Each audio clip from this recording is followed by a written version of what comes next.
नमस्कार मित्रों, मैं डॉक्टर राधाकृष्ण इजी सॉल्यूशन पर आपका स्वागत है। सबसे पहले तो आपसे अनुरोध है कि यदि अभी तक आपने मेरे इस चैनल को सब्सक्राइब नहीं किया तो सब्सक्राइब भी कर लें। आपके मन में कोई जिज्ञासा है, आप किसी प्रश्न का समाधान चाहते हैं तो निश्चित मेरे मैसेज बॉक्स में कमेंट्स करके अपनी बात प्रश्न करके अपना फ़ोन नंबर भी लिख सकते हैं, ताकि मैं सीधे से आपको संपर्क करके उसकी जानकारी दे सकूं और आपके प्रश्न के समाधान को निकालने की कोशिश करें। अब थोड़ी ज़रूरी बात है।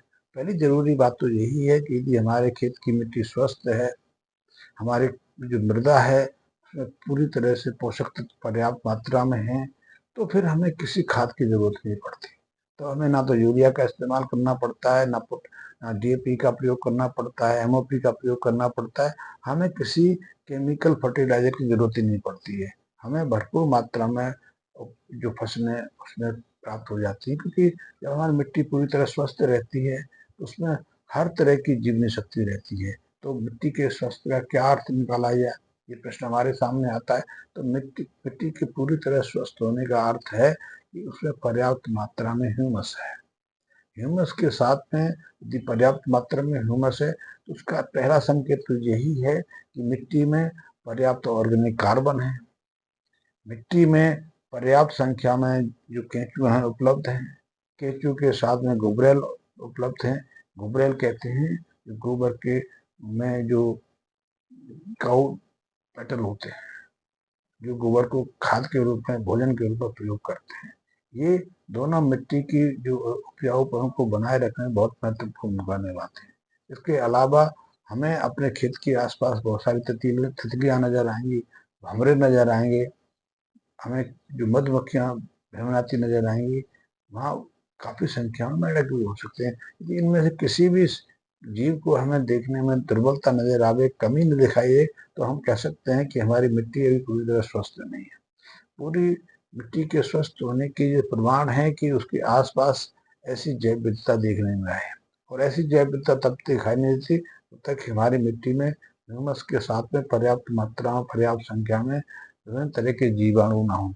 जीवाणु के बारे में हम जानते हैं।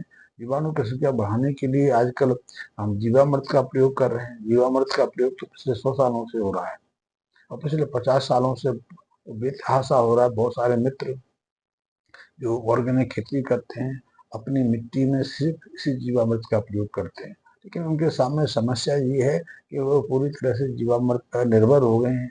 वो जीवामृत का बार बार प्रयोग करते हैं, लेकिन जब उत्पादकता पूरी नहीं मिलती तो उससे निराश हो जाते हैं, हताश हो जाते हैं। या ये मिट्टी पूरी तरह स्वस्थ नहीं है तो आप अपनी फसल को कुछ ऑर्गेनिक खादों के माध्यम से, चाहे वो गोबर की खाद है, किसी भी तरीके से, चाहे वो पूरी तरह से तैयार है नहीं है, हम गोबर की खाद मान लेते हैं, हम ट्रॉली भर भर के खेतों में डाल देते हैं।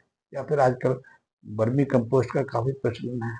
वर्मी कंपोस्ट यानी कि जो आर्टिफिशियल जो आयतित जो केंचुए हैं उनके माध्यम से जो गोबर की खाद तैयार की जाती है, फसल अवशेष से जो गोबर खाद तैयार की जाती है, उसको वर्मी कंपोस्ट मान लेते हैं। वो खाद सामान्य गोबर की खाद से थोड़ा ज़्यादा प्रभावी है, क्योंकि वर्मी कंपोस्ट को अपघटित करने में, खाद के रूप में परिवर्तित करने में केंचुए की बहुत महत्वपूर्ण भूमिका है। केंचुआ बेसिकली गोबर का जो फसल अवशेष को अपने भोजन के रूप में उपयोग करता है, अपने अपने एलिमेंट्री ट्रैक्ट में ले जाता है, तो अंदर जो एंजाइम्स उसके साथ मिश्रित होते हैं, वो डाइजेस्ट करने में काम आते हैं, उसको अपने विस्टा के रूप में, अपने एक्स्ट्रा के रूप में बाहर निकालता है। और वो एक्स्ट्रा जो है, विस्टा जो है, मिट्टी को फर्टिलाइज करता है, क्योंकि उस विस्टा में जो गोबर का सेवन केंचुए ने किया है उसको उसके सूक्ष्म तत्वों में परिवर्तित कर देता है। यानी कि जो ऑर्गेनिक पदार्थ हैं, प्रोटीन है, सेलुलोज है, हेमी सेलुलोज है, या दूसरे ऑर्गेनिक पदार्थ हैं, उनको केंचुए का एलिमेंट्री ट्रैक्ट अति सूक्ष्म कणों में विभाजित कर देता है। सेलुलोज को वो कार्बन में अलग कर देता है, नाइट्रोजन अलग कर देता है, फास्फोरस अलग कर देता है, पोटासियम अलग कर देता है, जिंक को और सेपरेट कर देता है। तो ये के मल के साथ में मिट्टी मिल के मिट्टी की फर्टिलिटी बढ़ाते हैं। साथ ही केंचुए के अंदर कुछ और ऐसे विशेष एंजाइम होते हैं जो उसके विस्टा के साथ में, उसके एक्स्ट्रा के साथ में मिट्टी में मिलकर मिट्टी के उपजाऊपन को बढ़ाते हैं। तो उसको हम कहते हैं वर्मी कंपोस्ट। तो ऐसे में वर्मी कंपोस्ट जो खाद है उसमें समान खाद की तुलना में नाइट्रोजन, फास्फोरस, पोटासियम की उपस्थिति है 1.5 से 2 या 3 गुना तक बढ़ जाती है। ऐसे में यदि हम फसल अवशेष के रूप में कुछ विशेष तत्वों का उपयोग करते हैं, जैसे कि नीम की पत्तियां हैं, सहजन की पत्तियां हैं, एलोवेरा है, या कुछ दूसरे विशिष्ट जो जड़ी बूटियां हैं, उनको यदि प्रयोग करते हैं तो वर्मी कंपोस्ट खाद की उपयोगिता और बढ़ जाती है, क्योंकि उसमें कुछ विशेष जो पोषक तत्व हैं वो मिश्रित हो जाते हैं। लेकिन ये समान खाद है, समान गोबर की खाद है, जब उसका पूरी तरह से अपघटन होता है, जीवाणुओं के साथ उसका विखंडन होता है, वो सूक्ष्म कणों में विभाजित होती है और साथ में कुछ केमिकल अभिक्रियाएं होती हैं, उससे उसमें विशेष परिवर्तन आता है। तो उस समय गाय गोबर के अंदर सिर्फ न्यूट्रिशन ही सेपरेट नहीं होते, न्यूट्रिशन ही उपलब्ध नहीं होते, सिर्फ गोबर में nitrogen, phosphorus, potassium, magnesium, manganese, sulphur, zinc, iron, bromine, boron आदि ही उसमें उपलब्ध नहीं होते। इसके अलावा बहुत सारे जैव रासायनिक एंजाइम्स हैं जो गोबर के खाद की महत्वपूर्ण कड़ियां हैं, वो भी उसमें बढ़ जाते हैं। जैसे यदि गोबर में कंपोस्ट अच्छे से हुआ तो कुछ ऐसी अपक्रियाओं से जटिल जो कार्बनिक संरचना है वो ह्यूमिक एसिड में बदल जाती है, और ह्यूमिक एसिड मिट्टी की उपजाऊपन को बहुत महत्वपूर्ण है। इसी तरह कुछ जो जो ऑर्गेनिक पदार्थ हैं फ्यूमिक एसिड में बदल जाते हैं।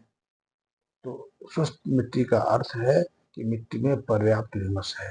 ह्यूमस है तो सूक्ष्म जीवाणु हैं, सूक्ष्म जीवाणु हैं तो वो अपने मल्टीप्लिकेशन के लिए, अपनी संख्या वृद्धि के लिए कार्बनिक पदार्थों का उपयोग करते हैं। लेकिन यदि आप अकेले कार्बनिक पदार्थों का ही प्रयोग करते रहेंगे, उसमें जीवाणु नहीं है, तो उन कार्बनिक पदार्थों का, उस गोबर का जो अपघटन पूरी तरह से नहीं होता, तो वो जैव रसायन उसमें पैदा नहीं होते। या फिर आप सिर्फ जीवामृत का प्रयोग करते हैं, उस जीवामृत में जो बैक्टीरिया हैं, जीवाणु हैं, उनकी विकास के लिए आप पर्याप्त ऑर्गेनिक पदार्थ उपलब्ध नहीं कराते, फसल अवशेष नहीं दे पाते, गोबर उपलब्ध नहीं करा पाते, या दूसरे जो जो और कार्बनिक पदार्थ हैं वो आप उनको उपलब्ध नहीं करा पाते, तो ऐसे में जीवाणु का जो विभाजन की क्रिया वो धीमी पड़ जाती है, तो मिट्टी का स्वास्थ्य फिर समान स्तर को प्राप्त नहीं कर पाता। एक चीज और भी देखी गई है, जिस मिट्टी में ह्यूमस की मात्रा पर्याप्त रहती है, क्योंकि जो ह्यूमस पर्याप्त है उसमें माइक्रोब्स पर्याप्त हैं, माइक्रोब सक्रिय हैं, माइक्रोब्स उनको विभाजन कर रहे हैं, माइक्रोब ऑर्गेनिक पदार्थों का विखंडन कर रहे हैं। तो ऐसे विखंडन में, ऐसे कार्बनिक पदार्थों के टूटने में काफी मात्रा में जो ऑर्गेनिक कार्बन भी निर्मित होता है। एक ऑर्गेनिक कार्बन मिट्टी के लिए बहुत महत्वपूर्ण है, क्योंकि कार्बन का जो आयंस है वो जो दूसरे जो खनिज तत्व हैं, जो दूसरे पोषक तत्व हैं, फसलों के विकास के लिए, फसलों के स्वास्थ्य के लिए, फसलों के जो पौधे हैं उनको बढ़ने और विभाजित होने के लिए जरूरी है, उन सबको पौधों के पेड़ तनों तक उपलब्ध कराने में इन्हीं ऑर्गेनिक कार्बन की सक्रियता रहती है। आप जानते हैं कि हमारे पौधों को अपने स्वयं के विकास के लिए 13-14 जो पोषक तत्वों की जरूरत पड़ती है। 3 पोषक तत्वों को तो हमारे पौधे सीधे सीधे हवा से, वायुमंडल से ग्रहण कर लेते हैं। कार्बन को भी ज्यादातर पौधे हवा से, वातावरण से ग्रहण कर लेते हैं, क्योंकि वो कार्बन डाइऑक्साइड को ग्लूकोज में, कार्बन डाइऑक्साइड को कार्बोहाइड्रेट में बदलने की क्षमता रखते हैं। और दूसरे जो ऑक्सीजन है, हाइड्रोजन है, वो जलांश से प्राप्त कर लेते हैं। बाकी के बचे 13 जो पोषक तत्व हैं उन्हीं पर हमारे जो पेड़ पौधे मिट्टी पर निर्भर रहते हैं। एक चीज और आपने ध्यान दिया होगा कि हमारे जो फसलों के, जो पौधों के जो जो पोषक तत्व हैं, उनका जो जो हिस्सा है पौधों में, 50% ज्यादा हिस्सा तो कार्बन डाइऑक्साइड पूरा करती है। और यदि पूरी बात की जाए तो वो अपने पोषण के लिए, अपने शारीरिक विकास के लिए 93% के आसपास तो जो वातावरण की कार्बन डाइऑक्साइड है, पानी का जो ऑक्सीजन है, नाइट्रो और हाइड्रोजन उस पर उपलब्ध रहते हैं। उन्हें अन्य पोषक तत्वों की बहुत कम आवश्यकता पृथ्वी से, मिट्टी से रहती है। और इसके लिए वो मात्र 3-3.5% भूमि पर निर्भर करते हैं।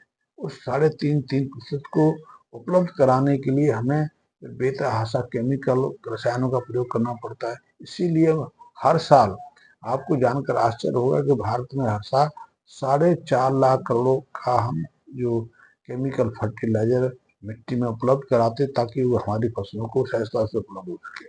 और उस केमिकल फर्टिलाइजर में जैसे यूरिया में देख लें तो यूरिया में 46% के आसपास सिर्फ नाइट्रोजन होता है, बाकी का हिस्सा तो उसमें बिस्यूल का है, मिट्टी है, सॉल्ट है।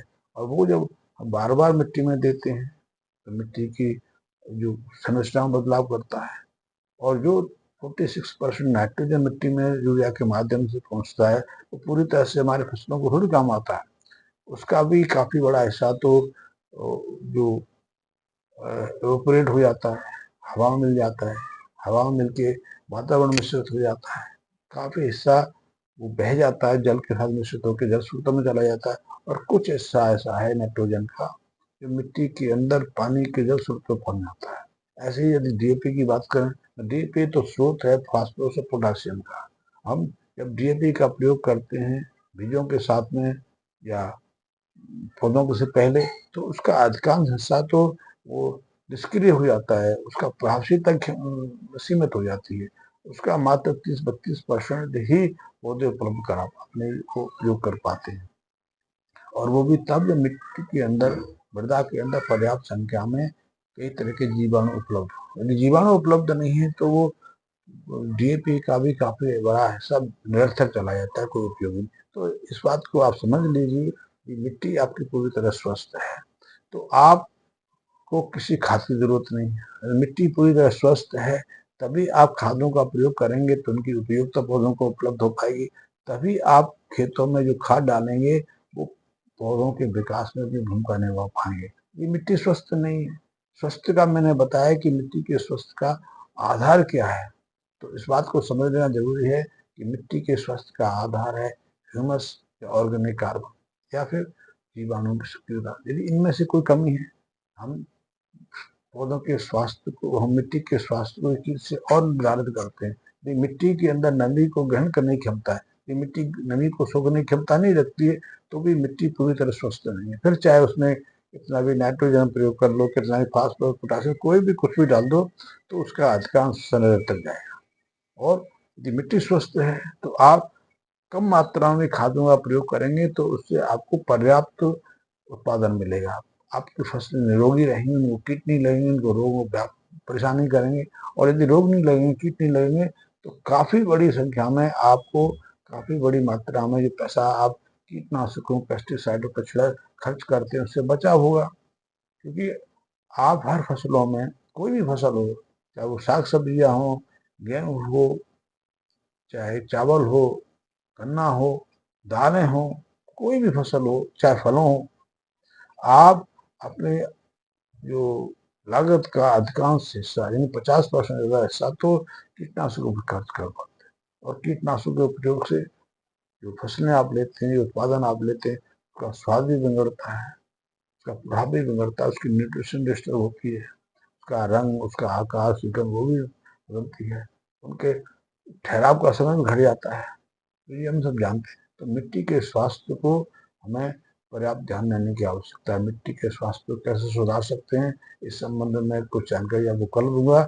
मैं चाहता हूं कि मिट्टी के स्वास्थ्य को लेकर एक सीरीज बनाई जाए, आपसे आपकी जिज्ञासा को शांत करने के लिए मिट्टी के स्वास्थ्य पर कुछ चर्चा की जाए ताकि मिट्टी को स्वस्थ रख के आप अच्छी खेती ले सकें, चाहे वो खेती आधुनिक तरीके की हो या जैविक प्राकृतिक तरीके की हो, ना किसी केमिकल फर्टिलाइजर की हो। इस संबंध में हम फिर कल चर्चा करेंगे। आज के लिए इतना ही, धन्यवाद।